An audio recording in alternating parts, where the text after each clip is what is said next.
बिस्मिल्लाहिर्रहमानिर्रहीम। Circuit analysis के lecture number 8 की तरफ चलते हैं।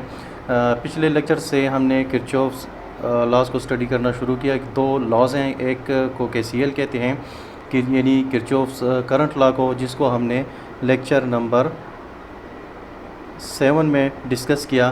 तो आज के लेक्चर में हम डिस्कस करने जा रहे हैं केवीएल को, यानी किरचॉफ्स वोल्टेज लॉ को।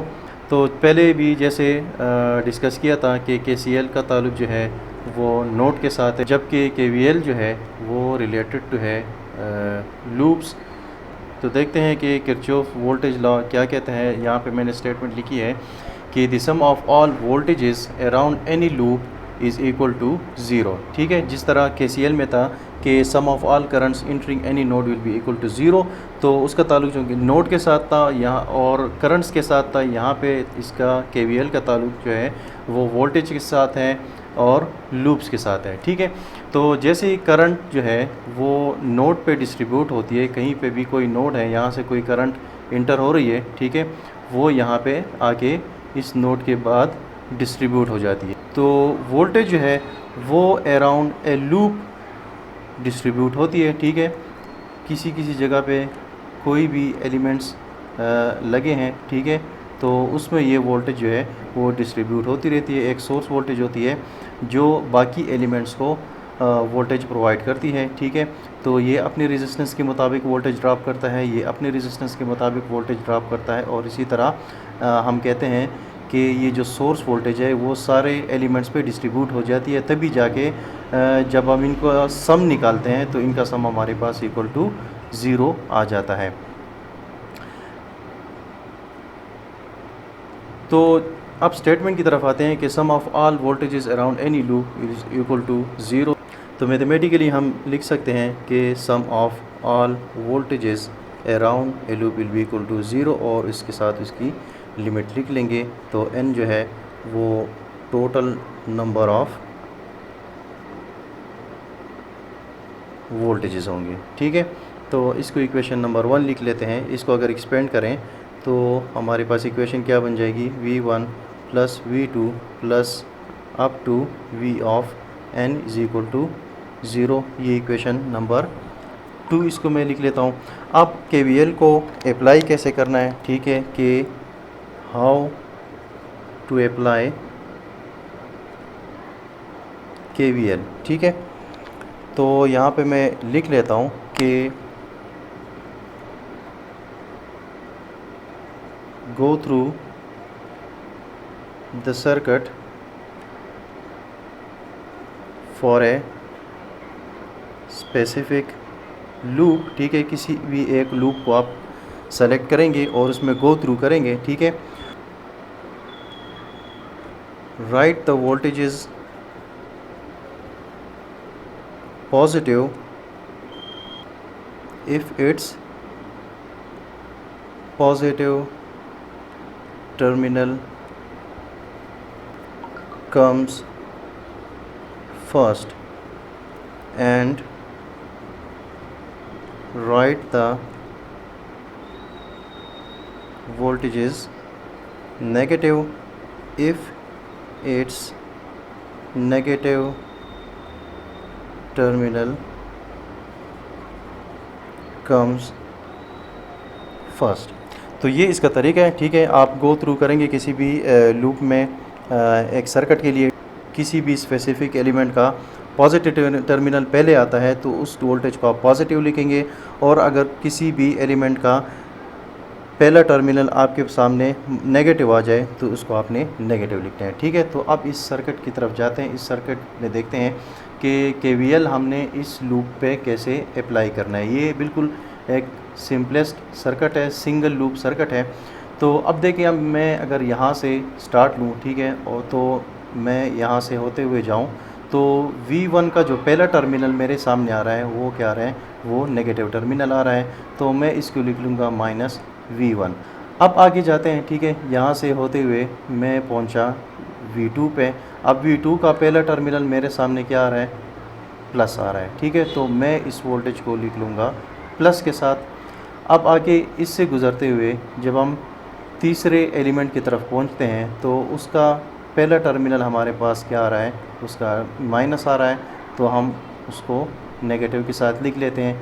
अब इसके अलावा मज़ीद कोई और एलिमेंट है नहीं, लूप हमारे पास कंप्लीट हो गया है। जिस नोड से हम स्टार्ट हुए थे उसी नोड पे हम दोबारा आए, ठीक है।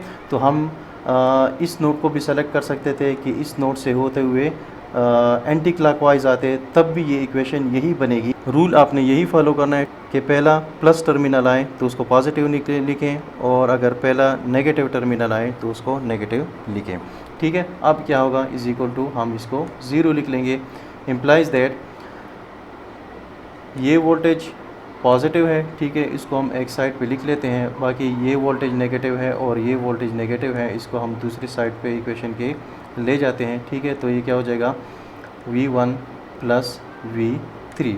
तो इक्वेशन नंबर 3 इसको कह देते हैं। अब आपके पास जैसे KCL में था कि नेगेटिव करंट्स को हमने एक साइड पे लिखा और पॉजिटिव करंट्स को हमने दूसरी साइड पे लिखा, यानी जो करंट इंटर हो रहे थे उनको हमने एक साइड पे सम किया और जो करंट्स लीव कर रहे थे किसी नोड को हमने दूसरे साइड पे लिखा। तो यहाँ पे हम ऐसे भी कर सकते हैं कि जो सेम पोलरिटीज़ हैं उनको एक साइड पे ऐड करें और जो अपोजिट पोलरिटीज़ हैं उनको हम दूसरी साइड पे ऐड करें, ठीक है। अब जैसे इसकी पोलरिटी माइनस प्लस इसके साथ सेम है, तो जैसे इसका पहला टर्मिनल माइनस आ रहा है, इसका भी पहला टर्मिनल माइनस आ रहा है, तो V1 और V3 जो है इनको हम सेम एक जगह पे सेम कर सकते हैं।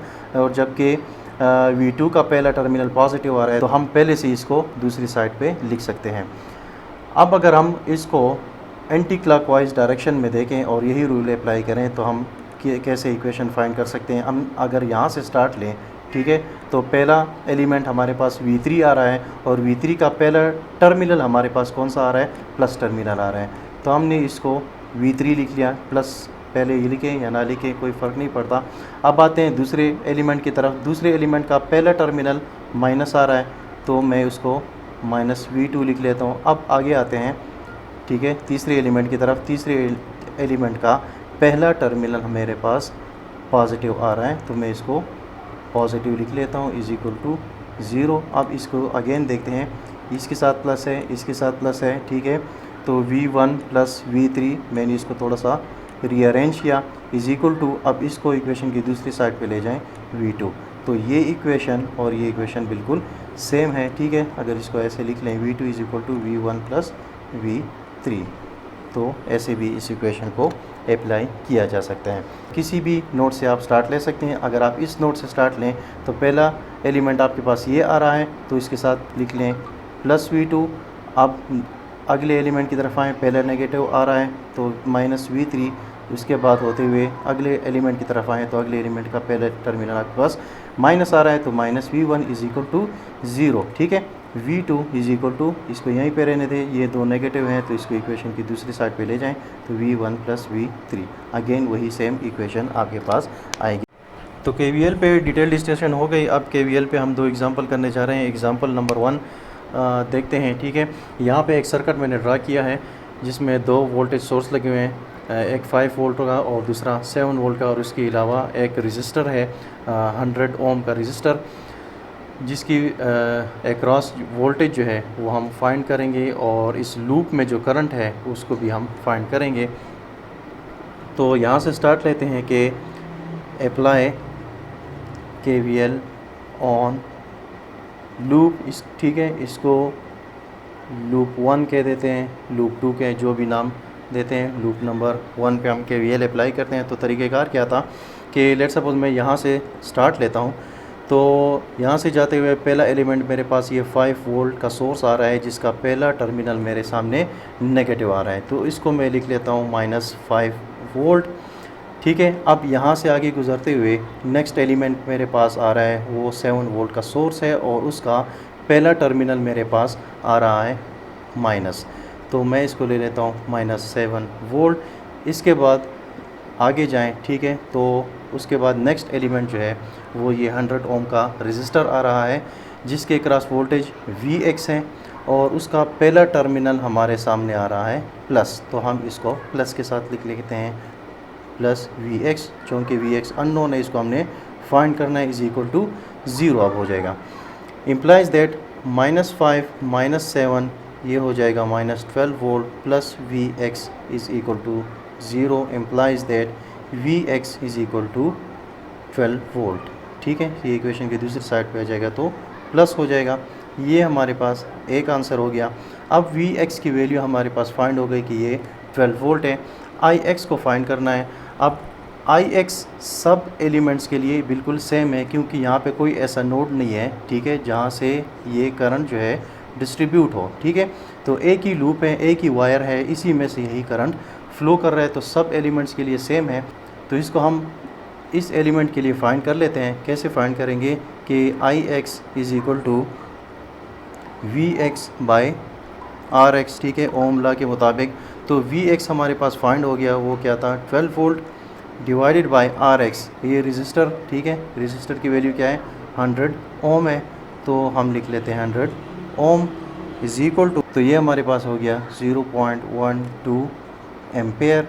ठीक है, ये भी आंसर हो सकते हैं। अगर इसको मिली एम्पेयर में कन्वर्ट करना है तो ये क्या हो जाएगा 3 पॉइंट्स हम राइट शिफ्ट हो जाएंगे और ये हो जाएगा 120 मिली एम्पेयर। तो ये भी इसका आंसर है। ठीक है, यूनिट्स पे डिटेल डिस्कशन मैंने की है, जो अपलोडेड है यूट्यूब पे, उसको आप देख सकते हैं कि यूनिट्स की कन्वर्जन हम कैसे कर सकते हैं। तो 120 मिली एम्पेयर या 0.12 एम्पेयर इसका आंसर हो गया। तो केवीएल के एग्जांपल नंबर 2 की तरफ आते हैं। यहाँ पे सर्किट मैंने ड्रा किया है, ये उसी तरह सेम सर्किट है, लेकिन थोड़ी सी वैल्यूज़ इसमें चेंज। तो अप्लाई करते हैं केवीएल। ठीक है, अप्लाई केवीएल ऑन लूप। ठीक है, यही एक सिंगल लूप है इसमें।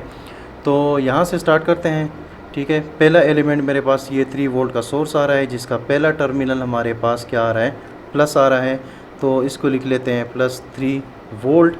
इसके बाद जाते हैं नेक्स्ट एलिमेंट पे। नेक्स्ट एलिमेंट का पहला टर्मिनल अगेन हमारे पास प्लस आ रहा है, तो इसको लिख लेते हैं +1 वोल्ट। ठीक है, 1 वोल्ट इसकी वैल्यू है। अब हम जाते हैं उससे नेक्स्ट एलिमेंट की तरफ। उसका पहला टर्मिनल हमारे पास क्या आ रहा है, अगेन प्लस आ रहा है, तो इसको हम प्लस लिखेंगे और इसकी वैल्यू क्या है वी एक्स, जो अननोन है, plus V X is equal to 0, क्योंकि उसके बाद कोई नेक्स्ट एलिमेंट नहीं है।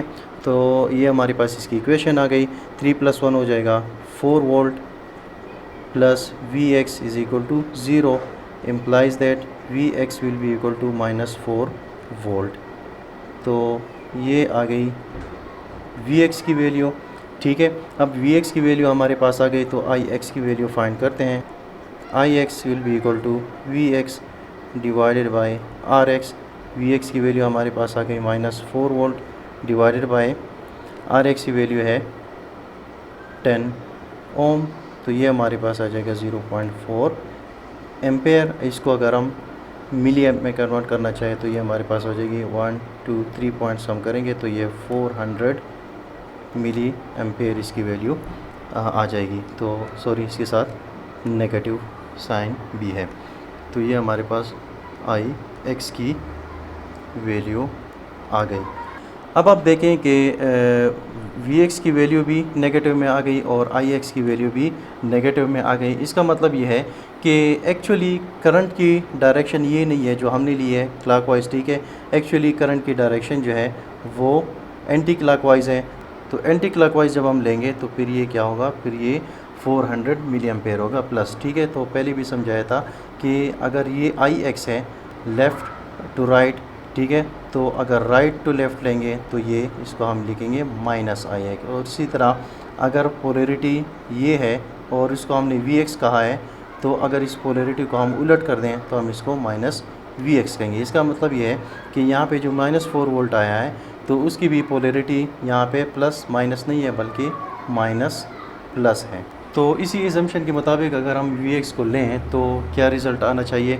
अब यहाँ से हमने स्टार्ट लिया था तो पहला टर्मिनल 3 वोल्ट सोर्स का क्या रहा था, प्लस आ रहा था, तो हम इसको लिख लेते हैं +3 वोल्ट। इसके बाद नेक्स्ट एलिमेंट 1 वोल्ट आ रहा था जिसका पहला टर्मिनल अगेन प्लस आ रहा था, तो +1 वोल्ट। अब इसकी पोलैरिटी हम चेंज देख रहे हैं, पहले हमने पॉजिटिव लिया था, अब हम देख रहे हैं कि क्या करना है कि पहला टर्मिनल इसका नेगेटिव ले लेते हैं, तो V X is equal to 0। तो 3 + 1 4 volt minus V X is equal to 0 implies that 4 volt is equal to V X, या हम लिख सकते हैं कि V X is equal to 4 volt. तो अब हमारे पास ये वैल्यू प्लस में आ गई। तो इस लिहाज से जब हम आई एक्स फाइंड करेंगे तो वो क्या होगी, V X by R X is equal to V X अब आप लिखेंगे 4 वोल्ट और आर एक्स 10 ओम हो जाएगा इज़ इक्वल टू, अब हमारे पास वैल्यू आएगी 0.4 एम्पेयर। तो ये प्लस में आएगी 400 मिली एम्पेयर।